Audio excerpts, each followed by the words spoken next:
Every creative person I know is looking for the secret, the hack, the shortcut that's going to get them to releasing their full potential. But what I've learned over 30 years as a musician and a photographer and 15 years of leading and guiding creative people in all sorts of disciplines is that the secret is there is no secret. There's no shortcut. There's no way to make progress if you're not prepared to do the work, if you're not prepared to try and fail that messy middle. That's where all the learning is. That's where the growth is. That's where the experimenting, the trying, the figuring it out, the repeating it, the learning and the growing. It all lands in that spot in the middle. And if you're thinking, hey, wait on a sec, Roddy, I don't even have time to think about getting round to some work, but you'd love to. You've got a deep desire in you to get on with your creative practice, but you need to protect the time that you have and get over your distractions. Well, I've got the answer for you, and in the description there's going to be a link for my Space for Creativity digital detox video and a few other resources that I'll email to you. Sign up there and start to free up your head, your space, just a little bit of thinking and processing for you to get back to your practice and to start making time for those things, because it is all based on how much space you have. Head space, financial space, time.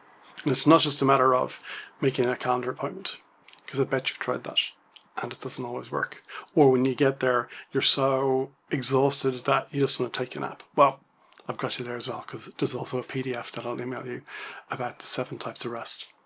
I'm sure, like me, you are in love with highlight reels where we see people's progress. We see them jumping to a place of success and kind of breaking through, making it in the scene that they're in and just figuring it out. And it looks fantastic and glamorous, and suddenly they're in the place that they've always wanted to be or dreamt of, or their mums telling stories about, oh, I remember when Johnny wanted to play guitar on stage and here he is now in a world famous band.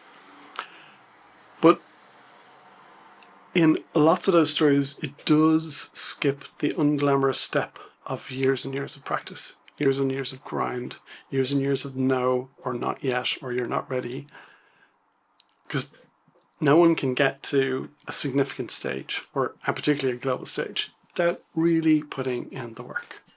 And that's why we watch TV shows like The Voice, Britain's Got Talent, because we love the chance that somebody has to stand up in front of 4 judges, put on their best performance and get chosen and maybe win the contest. In my understanding and my experience, that's almost the end of their career. It's the start and the end. And then they end up with a successful career singing in pubs up and down the country.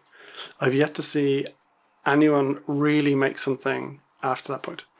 Maybe the first couple of seasons when it was new and fresh and people took it seriously, but I don't think anything's happened for anyone recently.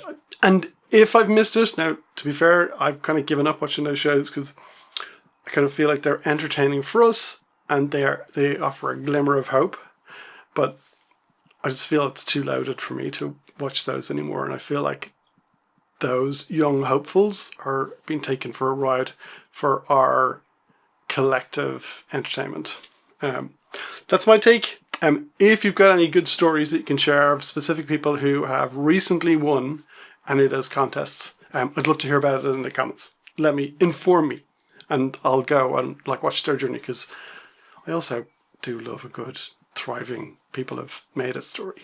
I'm sure you do too.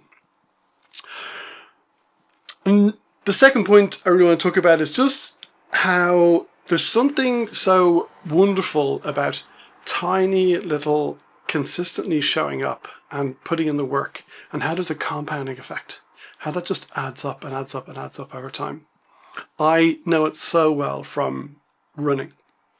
The fact that if you can run 4 times a week and put in a long run, you could almost get yourself ready for any distance to run anything. But you've got to show up. You've got to have, you can't even start a 12 or 16 week block without being able to run half the distance in a reasonable time and, be reasonably fit. So it's a matter of just doing the reps all the time. And it's the same with our creative practices.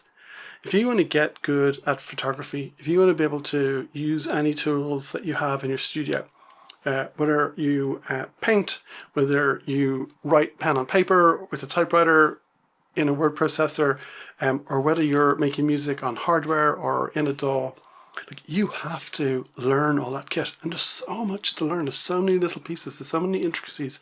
And when you can learn that stuff and find a way to build yourself a workflow and for things to work nicely and to feel like it's fun and energizing, and you get over I've got to look in the manual and how to do that, and it starts to feel intuitive and starts to flow, that takes a lot of time. And you start to build this muscle memory. And then when you want to add a flavor or a touch or a nuance, you're able to do it without overthinking it. Because in my experience, when I have to engage a different part of me that's not in the flow, it takes me out of it a little bit. Makes me click out of that flow state and click into thinking, processing. Oh, maybe do I have to Google that, or do I have to ask somebody?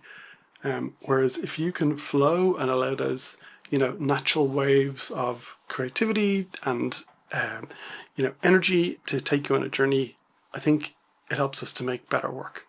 But you kind of have to have built all that muscle memory in all of the different areas. So consistently adding new tools, plugins, trying new software, all the software updates coming all the time, the bit that's added AI or taking something away, all that stuff means we have to adapt and stay fresh and supple. And those are good things. But ultimately, I also think that, we need to know all our tools and our instruments exceptionally well. The same thing, if you're a gigging musician, being able to play your instrument really well, something goes wrong, something changes. Your guitarist decided to not put the capo on and you're now playing it in a new key, and you instantly can hear that and switch. And it's not going to faze you because you're good at what you do. All of that stuff takes time to build. And you don't even see a lot of that journey unless you're able to take stock and process. But that also takes time to step out and reflect and think about it. And then there's the last piece I want to hit, and it's embracing the valley of despair, or as Seth Godin calls it, the dip. There's a place where we're growing, and then things start to stagnate. Things get sticky and messy, and it feels like you're not making any progress. It feels like you can't get anything together and it can't make it work. But we just have to keep putting in the reps. You have to keep showing up. It feels like nothing's working. You're not making steps forward. But this is where the tenacity to continue to show up as an artist and to engage that creativity. This is, where it's great to have somebody alongside you say, hey, do you want to try and mix it up today or try something different? That can really help. And sometimes it's just a matter of plugging away at it again and again and being prepared to show up. I think it's okay to stop and smell the roses. It's okay to enjoy the process, enjoy the journey, and not be fixated on the outcome. I think for a lot of us, we are so perfection and outcome focused and trained that it's really hard to think about being okay with all the little steps along the way and the failures and the outcomes.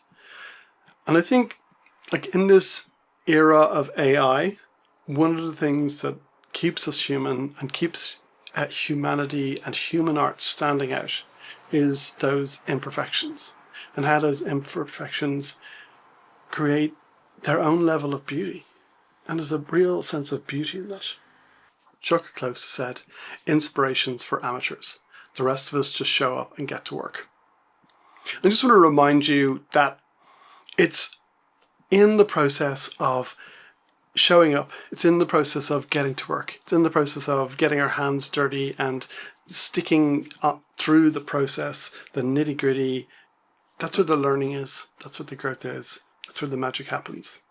And that's where you come out the other side a better person, a better artist, photographer, musician, videographer, writer, whatever it is that you do. In doing that work, in showing up, and in getting to a point where you're able to start to explore what a finished piece looks like. That's where it is amazing. That consistency, that tenacity, that energy to keep going. So wherever you are on that continuum of I haven't even started today to I'm stuck in the middle, please keep going. The world needs your art now more than ever. YouTube is going to recommend another video for you here. It's doing a good job showing you what might be right for you. And don't forget, there's a link in the description for all of the creative guidance services that I have and for the Space for Creativity workshop. Okay, until the next video. Cheers.